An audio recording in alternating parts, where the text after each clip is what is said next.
बिस्मिल्लाहिर्रहमानिर्रहीम। अस्सलाम वालेकुम viewers, welcome to the learning house. हम चैप्टर 10 डिस्कस कर रहे थे, गैसेस एक्सचेंज, क्लास 10th का। प्रीवियस लेक्चर में हमने नमूनिया के बारे में डिस्कस किया था। आज हम डिस्कस करेंगे एज़मा। इसको एस्थमा भी पढ़ते हैं, लेकिन जो इसकी सही प्रोनाउंसिएशन है वो एज़मा है।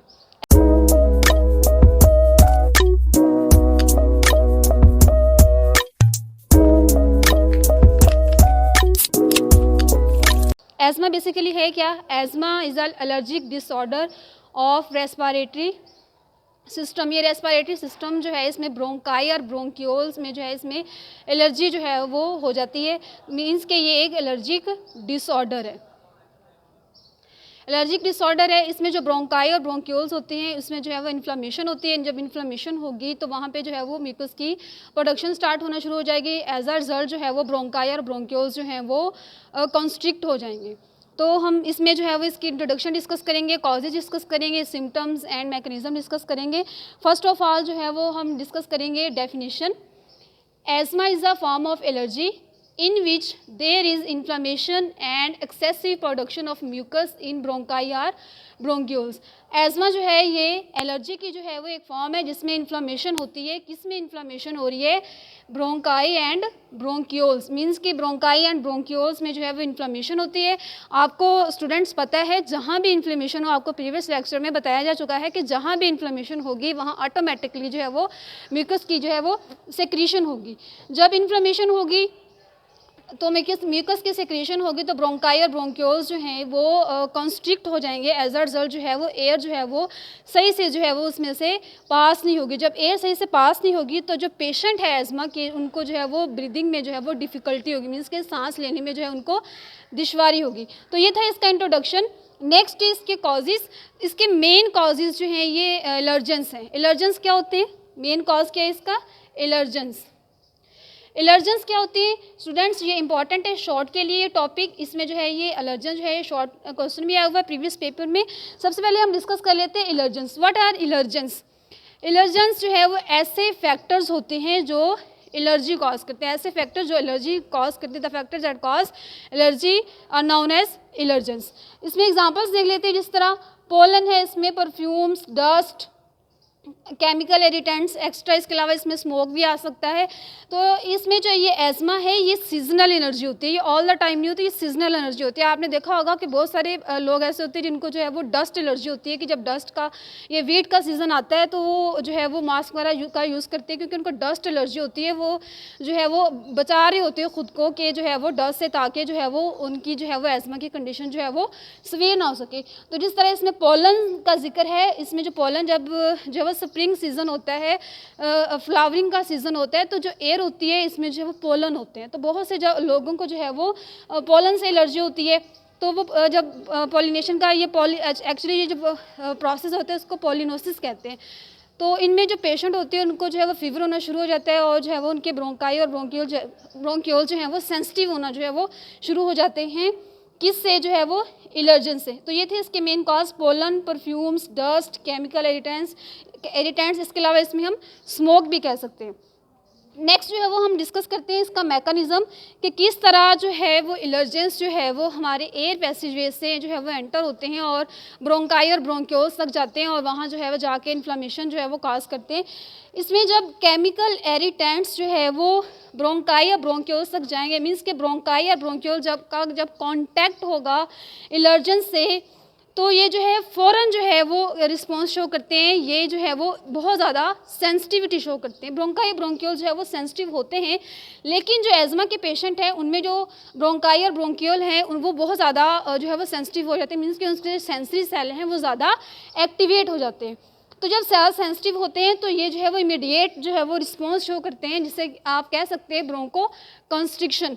ब्रोंको कंस्ट्रिक्शन मीन्स कि जो ब्रोंकाई और ब्रोंक्यूल्स होंगे वो क्या होंगे, उनके जो मसल्स होंगी वो कॉन्स्ट्रिक्ट हो जाएंगे। जब ब्रोंकाई और ब्रोंक्यूल के मसल्स जो है वो कॉन्स्ट्रिक्ट होंगे तो वैसोडाइलेशन होगी। मींस के इसमें जो ब्लड वेसल्स होंगी, क्या होगा, ब्लड वेसल्स जो होंगी वो जो है वो डायलेट कर जाएंगी।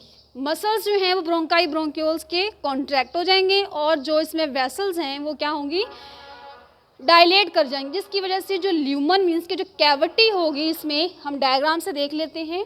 ये नॉर्मल ब्रोंकाई है और ये जो है वो कॉन्स्ट्रिक्टेड ब्रोंकाई है। अब ये नॉर्मल ब्रोंकाई है, ये चीज़ क्या है, इसके ल्यूमन, ये ल्यूमन है, इसमें जो है एयर जो है वो पास हुई है, एयर में जो है वो क्या है, इलर्जेंस है, ये जो है वो एलर्जी कॉजिंग एजेंट्स हैं, ये नॉर्मल ब्रोंकाई है। जैसे जो है वो एलर्जेंस जो है वो कांटेक्ट किया ब्रोंकाई से, तो जो मसल्स थे ब्रोंकाई और ब्रोंक्यूल के वो क्या हो गए, कॉन्स्ट्रिक्ट हो गए। जब वो कॉन्स्ट्रिक्ट हुए और जो है ब्लड वेसल्स ने जो है वो डायलेशन शो की, तो जो इसकी ल्यूमन थी ये, उसने जो है वो कॉन्स्ट्रिक्ट होगी, मीन्स के ब्रोंकाई क्या हो गए, कॉन्स्ट्रिक्ट हो गए। एज अ रिजल्ट जो है वो वहाँ पे इन्फ्लेमेशन होगी तो वहाँ पे म्यूकस की प्रोडक्शन होगी। तो इसको हम जो है ओवरऑल ब्रोंको कॉन्स्ट्रिक्शन भी कह सकते हैं। मीन्स कि ब्रोंको कॉन्स्ट्रिक्शन कैसे होती है कि जब ब्रोंकाई और ब्रोंक्यूल्स जो है वो in contact with some allergens आएंगे तो वो इन्फ्लेमेशन शो करेंगे, मोर सेंसिटिव हो जाएंगे as compare to normal bronchi या ब्रोंक्यूल। एंड ब्लड वेसल्स जो है वो वैसोडाइलेशन शो करेंगी। वैसोडाइलेशन के रिजल्ट में जो है वो ल्यूमन और ब्रोंकाई ब्रोंकियल बिकम जो है वो स्मॉल हो जाएगी। अब ये नॉर्मल है, अब यहाँ से जो है वो एयर जो है वो ईजिली जो है वो पास हो रही है। लेकिन अगर हम कॉन्स्ट्रिक्टेड ब्रोंकाई की बात करें तो इसमें जो है ये ल्यूमन जो है ये स्मॉल हो जाती है, ये चीज़ जो है एरिया स्मॉल हो जाता है, जिसकी वजह से यहाँ से जो है वो, जिस तरह यहाँ भी हम एग्जांपल ले लेते हैं, इसकी डायग्राम जो है वो देख लेते हैं। सपोज डैट के ये जो है वो नॉर्मल ब्रोंकाई है। अब यहाँ से जो है नॉर्मल है तो यहाँ से जो है वो एयर इजीली जो है वो पास होगी, मीन्स कि एयर के लिए जो है वो ज़्यादा स्पेस है। ये है नॉर्मल ब्रोंकाई। लेकिन जब ब्रोंकाई और ब्रोंक्यूल जो है वो कॉन्स्ट्रिक्ट होंगे, फिर एयर जो है, एयर के लिए कितनी स्पेस जो है वो बचेगी कि एयर जो है वो इसमें से पास होकर आगे फर्दर जो है वो एल्विलाई के पास जाएगी।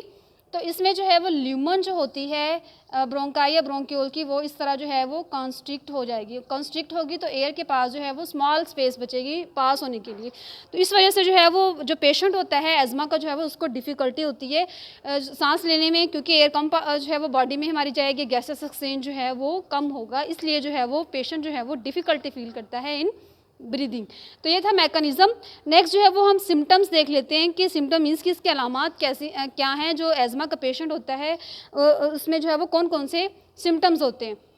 जैसा हमने डिस्कस किया है कि इसके कॉजेज़ जो हैं वो डिफरेंट हैं, तो इस तरह जो है वो जाहिर सी बात है किसी को जो है वो पोलन से एलर्जी है, किसी को परफ्यूम से, मतलब कि डिफरेंट जो है वो एलर्जी है, एलर्जी कॉजिंग एजेंट्स हैं। तो इसलिए जो है वो सिम्टम्स जो होंगे वो एज़मा पेशेंट के वो भी वेरी करेंगे from person to person. Major symptoms में देख लेते हैं। इसमें जो है वो शॉर्टनेस ऑफ ब्रीथ है, कफ का जो है वो हम पहले भी डिस्कस कर चुके हैं कि जितने भी रेस्पिरेटरी डिसऑर्डर हैं, कफ जो है वो सब में जो है वो कॉमन होती है। विजिंग मीन्स कि जब वो सांस लेने की कोशिश करेगा या ड्यूरिंग एक्सर्शन, तो एक जो है वो विजलिंग साउंड प्रोड्यूस होगी, मीन्स के जो है वो एक सिटी की जो है वो आवाज़ प्रोड्यूस होगी जब वो सांस लेगा। चेस्ट पेन फील होगी एंड चेस्ट टाइटनेस मीन्स कि उसको जो है वो जो उसकी छाती होगी जो है उसको जकड़ी हुई फील होगी। इसके अलावा जो है इसका जो रेस्पिरेटरी रेट है वो भी इंक्रीज़ हो जाएगा। तो ये थे इसके सिम्टम्स। नेक्स्ट है इसका ट्रीटमेंट। इसके ट्रीटमेंट में जो है वो हम ब्रोंको डायलेटर्स जो है वो यूज़ करते हैं। ब्रोंको डायलेटर मीन इसमें जो है वो सबसे पहले जो है वो जो पेशेंट होता है उसका जो है वो ऑक्सीजन लेवल जो है वो बहाल किए जाते हैं, मीन्स के जो है वो उसको ऑक्सीजन लेवल को जो है वो पूरा किया जाता है जो है वो एज़मा के पेशेंट का। इसमें जो है वो हम ब्रोंको डायलेट, इसलिए हम जो है वो ऐसी मेडिसिन यूज़ करते हैं जो फ़ौरन जाके ब्रोंकाई और ब्रोंक्यूल में जो इन्फ्लेमेशन होती है, जो कंस्ट्रक्टेड होते हैं, उसको जाके ठीक कर सकें और एयर जो है वो इजीली वहाँ से पास हो सके। इसके लिए जो है वो हम ब्रोंको डायलेटर्स यूज़ करते हैं। ब्रोंको डायलेटर मीन्स के केमिकल्स यूज़ करते हैं। अब केमिकल्स जो हैं ये हम ऑरली नहीं दे सकते, ये हम जो है वो नेज़ल जो है वो पाथवे के थ्रू देंगे, क्योंकि इसमें जो रेस्पिरेटरी डिसऑर्डर है, तो इसलिए जो है वो हम फ़ौरन ऐसे मेडिसिन देते हैं, ऐसे केमिकल्स देते हैं जो हम नेज़ल जो है वो पाथवे से देते हैं ताकि फ़ौरन जाए और जाके जो है वो ब्रोंकाई और ब्रोंक्यूल्स में जो इन्फ्लेमेशन हुई है, कॉन्स्ट्रिक्शन हुई है, उसको ओवरकम कर सके। तो इसमें जो है वो एक केमिकल का नेम है डेक्लोमेथासोन प्रोपायोनेट। इसको जो है वो यूज़ किया जाता है एज अ ब्रोंकियोडाइलेटर। अब जो है वो इसमें इनहेलर्स में मोस्टली जो है वो फर्स्ट ऑफ ऑल क्यों दी जाती है एज़मा पेशेंट के जो है वो पेशेंट्स को मेडिसिन, वो इसलिए दी जाती है क्योंकि इसका जो है वो क्विक रिस्पांस जो है वो होता है, क्योंकि हमने पेशेंट की जो है वो जान बचानी होती है, इसलिए जो है वो हम जो भी केमिकल्स या मेडिसिन होंगी वो हम उसको इनहेलर्स के फॉर्म में देंगे। इसके अलावा जो है वो जो है वो साथ साथ जो है वो एंटी एलर्जी मेडिसिन भी जो है वो पेशेंट की चलती रहती हैं। तो ये था इसका ट्रीटमेंट। ओवर रिव्यू कर लेते हैं हम जो है वो लेक्चर को। आज हमने डिस्कस किया डेफिनेशन कि एज़मा जो है बेसिकली है क्या, एलर्जिक डिसऑर्डर है किसका, ब्रोंकाई और ब्रोंकियोल्स जो है क्या हैं, आप प्रीवियस लेक्चर में पढ़ चुके हैं कि ये कंपोनेंट है एयर पैसेजवे के। कॉजेज़ पढ़े हमने कि इसमें pollen, perfume, dust, smoke, chemical irritants जो हैं इसके मेन कॉजेज़ हैं। और हमने मैकेनिज़्म पढ़ा कि मैकेनिज़्म जो है वो किस तरह जो है वो ब्रोंकाई और ब्रोंकियोल्स जब इन कॉन्टैक्ट विद एलर्जेंस आते हैं तो किस तरह जो है वो रिस्पॉन्स शो करते हैं, इमीडिएट रिस्पॉन्स शो करते हैं।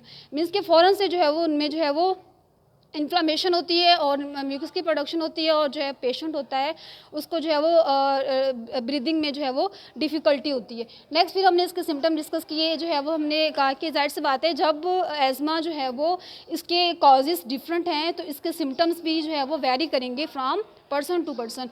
इसमें हमने पढ़ा शॉर्टनेस ऑफ ब्रीथ है, कफ है, विजिंग है, चेस्ट पेन है एंड चेस्ट टाइटनेस है। फिर हमने इसका ट्रीटमेंट पढ़ा कि इसके ट्रीटमेंट में जो है मोस्टली हम जो है वो केमिकल्स यूज़ करते हैं, जिस तरह डेक्लोमेथासोन प्रोप्रायोनेट का मैंने आपको बताया कि जो है वो ये केमिकल्स जो हैं वो हम इन्हेलर्स की फॉर्म में यूज़ करते हैं। इन्हेलर्स की फॉर्म में इसलिए यूज़ करते हैं क्योंकि इसको जो है वो क्विक रिस्पॉन्स देने के लिए, क्योंकि पेशेंट जो है वो उसको जो है वो स्वेयर जो है वो कंडीशन होती है। ताहम हमारा मकसद बेसिकली ये होता है कि उसकी जो है वो जान बचाई जा सके, उसका ऑक्सीजन लेवल जो है वो मेंटेन किया जा सके। इसके अलावा इसके साथ साथ जो है वो पेशेंट जो है एंटी एलर्जी मेडिसिन भी जो है वो यूज़ करता रहता है। ये जो एज़मा है बेटा ये सीजनल एलर्जी होती है कि जब जिस तरह डस्ट का सीज़न होता है गर्मियों में वीट की जो है वो क्रॉप जो है वो काश्त की जाती है तो डस्ट एलर्जी होती है। इस तरह बहुत सारे जो है वो परफ्यूम पॉलिनोसिस का भी जो है वो एक सीज़न होता है। तो इस तरह जो है हम इसे कह सकते हैं कि ये क्या है, सीजनल एनर्जी जो है वो एलर्जी है।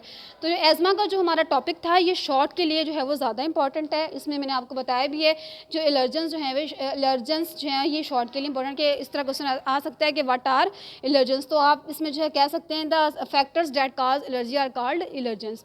तो ये था आज का हमारा टॉपिक। नेक्स्ट लेक्चर में इंशाल्लाह हम डिस्कस करेंगे लंग कैंसर। अगर आपको कोई भी क्वेश्चन करना हो तो आप कमेंट बॉक्स में कर सकते हैं। हमारा चैनल सब्सक्राइब करें द लर्निंग हाउस। तब तक के लिए इजाज़त दें, अल्लाह हाफिज़।